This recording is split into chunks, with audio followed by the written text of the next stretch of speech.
kubu Prabowo Gibran yang takut dan panik gara-gara menteri dari Presiden Jokowi akan dihadirkan di sidang MK. Cie, panik cie.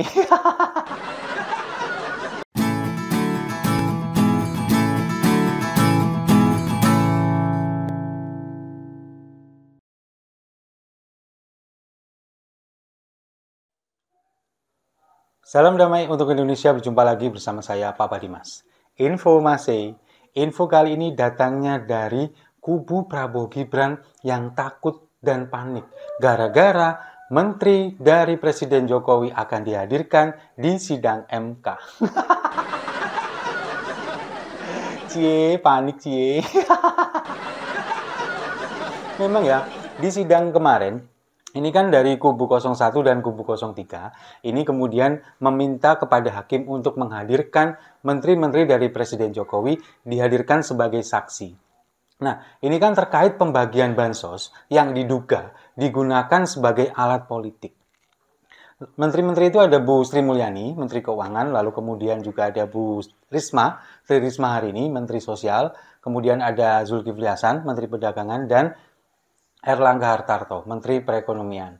Dan di dalam permohonannya, tim kuasa hukum dari 01 dan 03 ini menganggap bahwa bantuan sosial ini digunakan sebagai alat politik. Nah, ini kan sebagai seorang presiden memang harus memerintahkan kepada anak buahnya terkait dengan masalah bansos ini. Menteri Keuangan, lalu kemudian juga Menteri Sosial, ini kan memang ada keterkaitannya. Karena memang kita tahu selama ini pembagian bansos ketika COVID-19 di tahun 2020, 2021, 2022 itu nilainya tidak sebesar ketika menjelang pemilu ini. Padahal di menjelang pemilu ini tidak ada kejadian luar biasa, bencana juga tidak ada, tapi menggunakan dalih ini adalah dampak dari El Nino. Padahal tidak separah dampak dari pandemi COVID.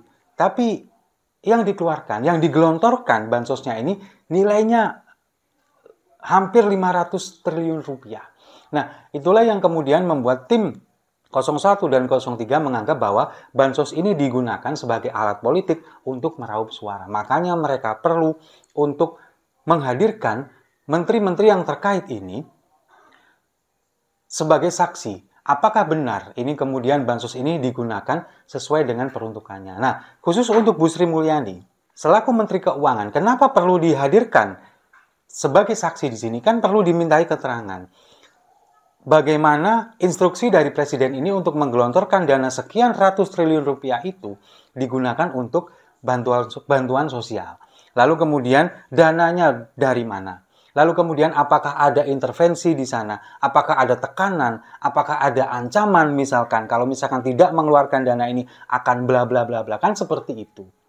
Nah, lalu kemudian di Kementerian Sosial, karena yang memang selama ini tidak pernah dilibatkan, ini kan perlu dimintai keterangan. Bagaimana pembagian bansos ini apakah nanti sudah tepat sasaran? Ketika data yang dimiliki oleh Kementerian Sosial, orang-orang yang pantas mendapatkan bantuan sosial, lalu kemudian ketika menjelang pemilu apakah ini sudah tepat sasaran? Tapi faktanya kan kita melihat di lapangan tidak seperti itu. Bansos ini lebih banyak digelontorkan di Pulau Jawa, yang memang jumlah pemilihnya ini lebih dominan. 60% pemilih dari seluruh Indonesia ini ada di Pulau Jawa. Sementara kalau kita melihat kemarin ada mendengar berita bahwa seorang ibu, seorang nenek yang ada di Nusa Tenggara Timur tidak mendapatkan bantuan sosial sama sekali menjelang pemilu. Padahal mereka ini benar-benar sangat membutuhkan. Nah, ini kan memang berarti tidak tepat sasaran, tidak sesuai dengan data dari Kementerian Sosial. Nah, itulah yang perlu dimintai keterangan. Lalu kemudian kalau khusus Zulkifli Hasan, selaku Menteri Perdagangan, ini tidak ada kaitannya dengan kinerja dia ya. Ini kan yang dititik beratkan adalah ketika pembagian bansos.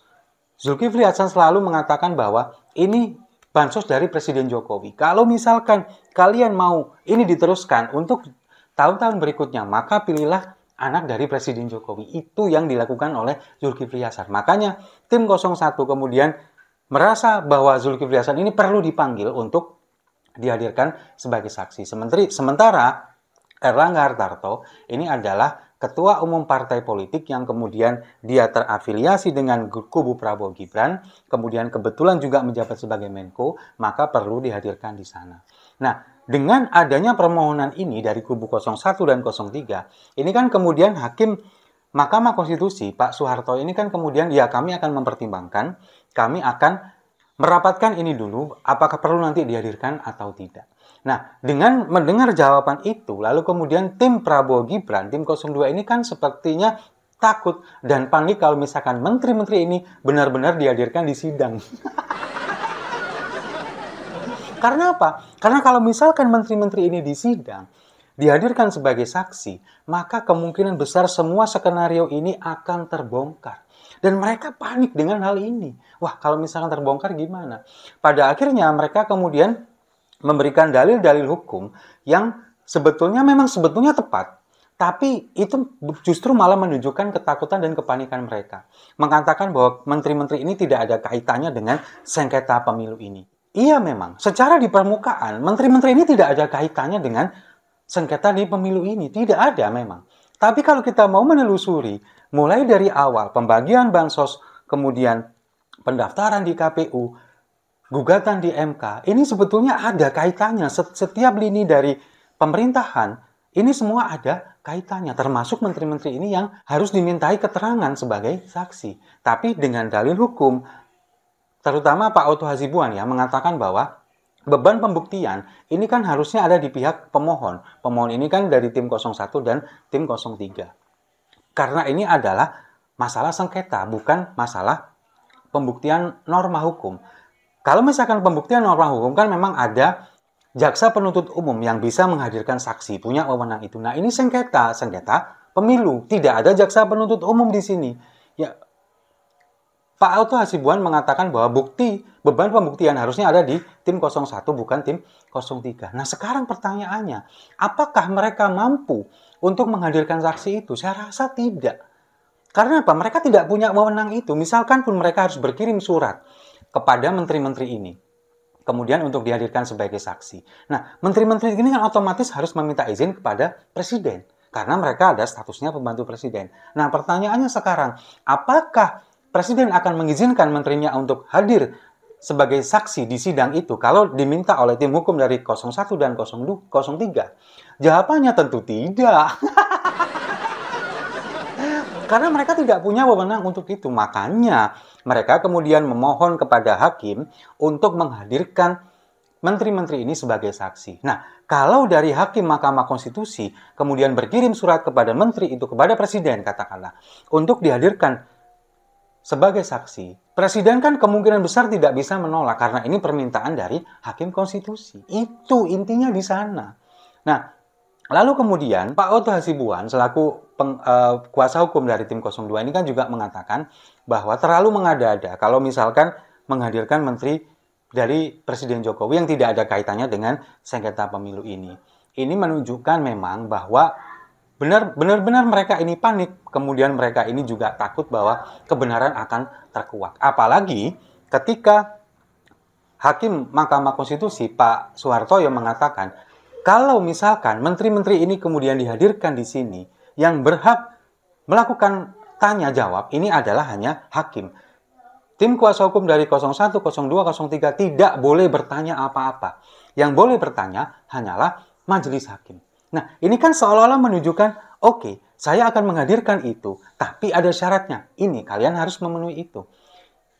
Kemungkinan besar, kalau menurut saya, menteri-menteri ini mungkin akan dihadirkan di sana. Mungkin cuma dua, Bu Sri Mulyani dan Bu Tri Risma hari ini. Kemungkinan itu yang ada kaitannya dengan bansos. Tapi ini kan tetap masih harus dirapatkan dulu oleh majelis hakim. Tapi kalau melihat gelagat dari Pak Soehartoyo, tampaknya akan dihadirkan di situ dengan syarat tidak boleh ada yang bertanya kecuali majelis hakim. Nah, kalau misalkan benar-benar dihadirkan di sana, nyaho loh.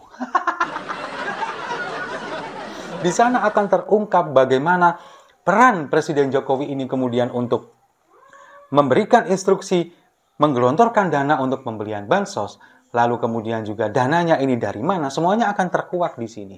Lalu kemudian bagaimana data dari Kementerian Sosial ini apakah nanti yang menerima ini sudah tepat sasaran, apakah mereka yang benar-benar membutuhkan atau hanya mereka yang dijadikan kantong-kantong suara untuk pemenangan Prabowo Gibran. Itu kan yang akan diungkap, yang dimaksud dari tim 01 dan tim 03. Dan kita semuanya berharap, semoga ini benar-benar nanti dihadirkan.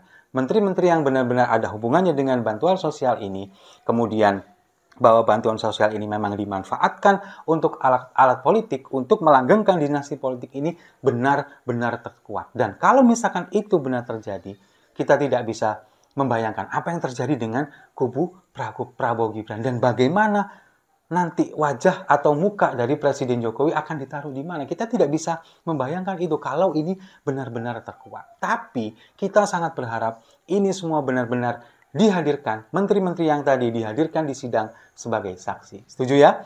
Saya rasa itu. Terima kasih sudah menyimak. Jangan lupa like, komen, dan subscribe. Sampai jumpa di video-video saya selanjutnya. Satyam Eva Jayati, kebenaran pasti akan menang.